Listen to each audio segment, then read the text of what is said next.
A man who loved with all his heart, only to discover that love sometimes isn't enough. He stood alone at the train station, rain soaking through his worn-out coat, a small suitcase resting by his feet. The world around him kept moving, footsteps, voices, laughter, but inside him everything had fallen silent. In his hand, he held the letter she left behind. No apology. No regret. Just one cold sentence: I deserve a better life, and you could never afford it. The train roared past, scattering raindrops like broken memories. His heart didn't break loudly, it shattered quietly, the way old glass collapses under time. He closed his eyes, not to forget her, but to remember the man he used to be, before love became a wound. And this is where his story truly begins. His name was Aaric, a man with tired eyes but a gentle soul. Life had never given him anything easily. He grew up in a small town where dreams usually died before they learn how to breathe. His father was a factory worker, his mother a seamstress, and poverty was the silent third parent in their home. From a young age, Aaric learned two things: nothing in life comes without struggle. And even when you're hurting, you keep going. He worked odd jobs, cleaning shops, loading crates, repairing broken fences, anything that helped his parents survive. His hands grew rough, his back stiff, but his heart remained soft. He believed that one day, hard work would pay off. And then he met her. Her name was Elena. She walked into his life on an ordinary evening, the kind of evening that never knew it was about to change a man forever. She was beautiful in a way that seemed unfair to the world. Sharp eyes, a soft smile, elegance in every movement. She came from a better life, a richer family, a brighter world. Yet somehow, she noticed him. They talked. They laughed. They shared dreams under streetlights. For the first time, Aaric felt like happiness wasn't a visitor, it was a home. He loved her gently, honestly, completely. And when life hit him, when he lost jobs, when debts rose, when friends disappeared, she was the only reason he kept standing. Or so he believed. He worked harder, pushing himself beyond exhaustion, determined to give her the life she deserved: a warm house, a stable future, dignity. But life is cruel to men who love too deeply. It tests them not through pain, but through betrayal. Because while Aaric was fighting the world for her, Elena was learning something else. Money felt safer than love. And slowly, silently, she began to drift. Not in arguments, not in anger, but in distance, the kind that grows in the spaces between words. Aaric didn't notice at first. Love makes men blind and hopeful. He thought she was stressed, tired, worried about the future. He never imagined she was planning a life without him. And the day she finally left, choosing wealth over the man who would have died for her, was the day the world stopped being kind to his heart. But before that moment, before the letter, the rain, the empty train station, there were years of sacrifice, struggle, and small moments of happiness he held like fragile glass. And to understand his heartbreak, we must first walk through his life. Step by painful step, before the rain, before the letter, before the sound of leaving became louder than love, there were days when Aaric believed life was finally turning toward the light. He had taken a job at a small construction firm on the edge of the city. Long shifts, low pay, but steady work. Every morning before dawn, he walked through empty streets, boots echoing softly against the pavement, breath fogging in the cold air. The city was always half awake at that hour, taxis humming, bakery doors opening, streetlights blinking like tired eyes. Aaric carried hope in his chest the way other men carried wallets. He saved every coin he could. He skipped lunches. He walked instead of riding buses. He patched the same pair of shoes 3 times instead of buying new ones. Every sacrifice he made had a name: Elena. He pictured the small apartment they would someday share, light spilling through thin curtains, her laughter in the kitchen, 2 cups of tea on the table instead of 1. Those dreams kept him breathing when exhaustion pressed on his bones. Elena, meanwhile, lived in a world he could never quite step into. Her family home was filled with polished floors, golden frames, and voices that measured worth in numbers, not kindness. Her parents spoke of status, expectations, opportunity, and quietly, they spoke of Aaric too, but never as a blessing.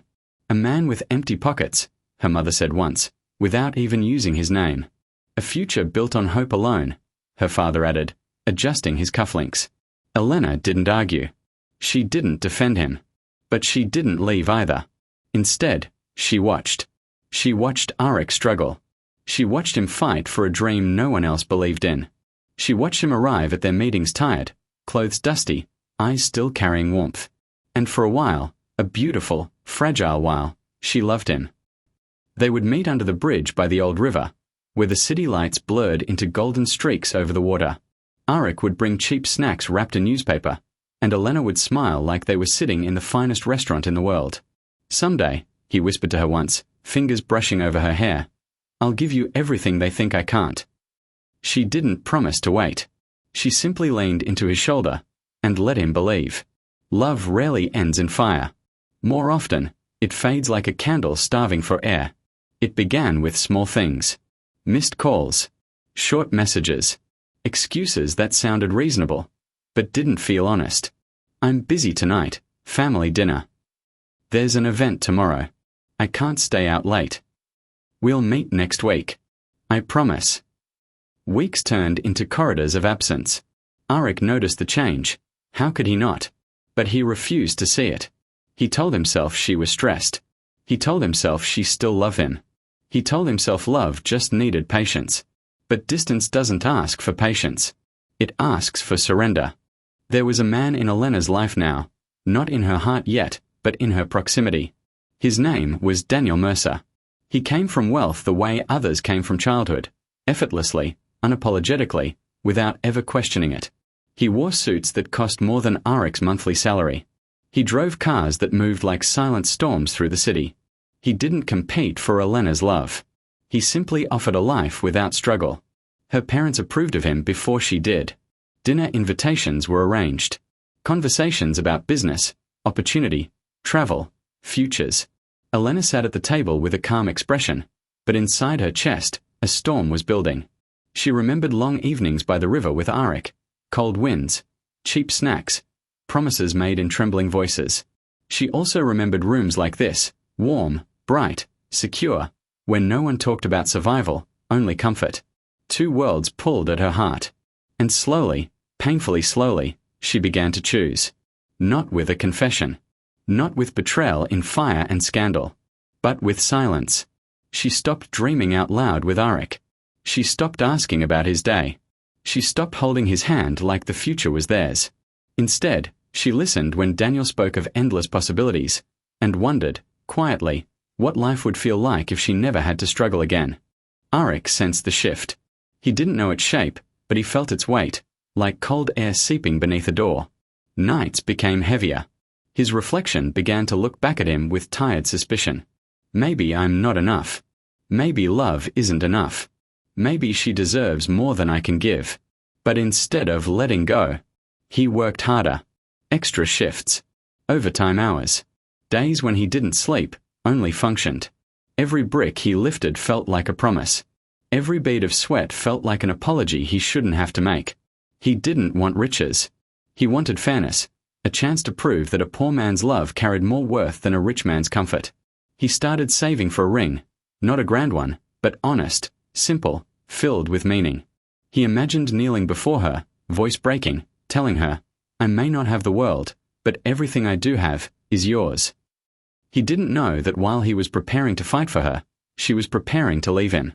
The jewelry shop was small, tucked between a bakery and a tailor, its glass counters reflecting faint yellow light.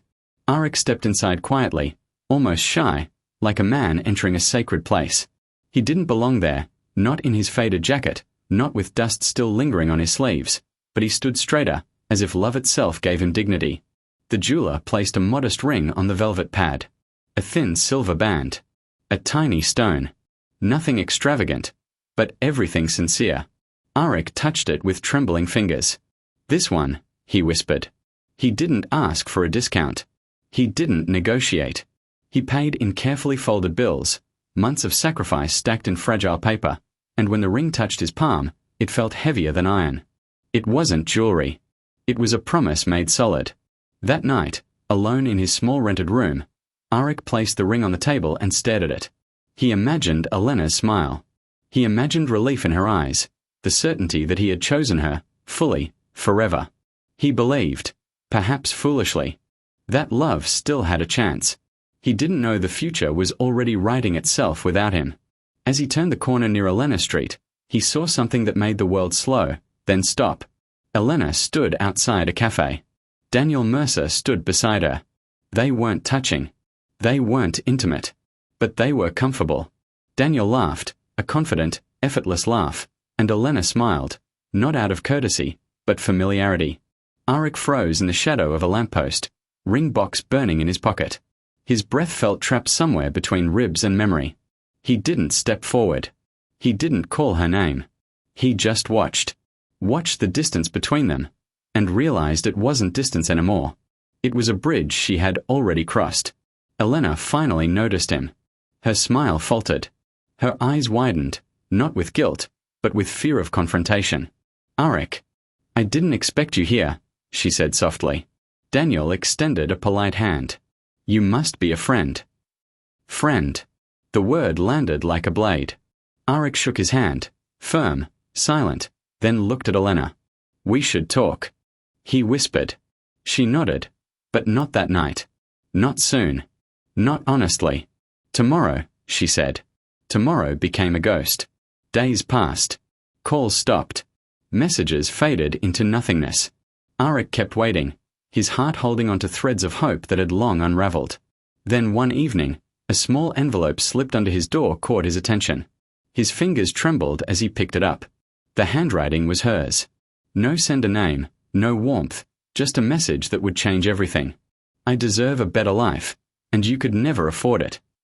No apology. No explanation. No goodbye. Just a verdict. He sat on the floor, rain pattering softly against his window, the city alive outside while his world collapsed inside. He opened the little ring box he had bought for her, the silver band glinting dimly under the faint light. It felt heavy in his hand, heavier than any burden he had ever carried. Tears fell silently as he realized the truth he had refused to see. Sometimes, love is not enough. Elena had chosen a life free of struggle, a life of comfort and ease.